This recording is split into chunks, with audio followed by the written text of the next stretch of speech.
കേരളം പദവികൾ. ഗവർണർ രാജേന്ദ്ര വിശ്വനാഥ് അർലേക്കർ. മുഖ്യമന്ത്രി Pinarayi Vijayan. Speaker A N. Shamseer. Chief secretary Sharada Muraleedharan. ഹൈക്കോടതി chief justice Nitin Madhukar Jamdar. Advocate general K. Gopalakrishna Kurup. Kerala Lokayukta N. Anilkumar. PSC chairman M. R. Baiju. തിരഞ്ഞെടുപ്പ് commission chairman H. Shajahan. Chief electoral officer Rathan U. Khelkar. ബാലാവകാശ commission chairman K. V. Manoj Kumar. Kerala ചലച്ചിത്ര academy chairman Premkumar.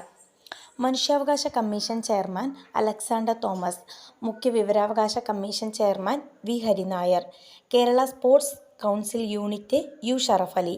Kerala Lalithakala academy chairman Murali Cheeroth. Kerala bank president Gopi Kottamurickal. Kerala bank CEO Jorty M. Chacko. സംസ്ഥാന ന്യൂനപക്ഷ commission chairman A. Rasheed.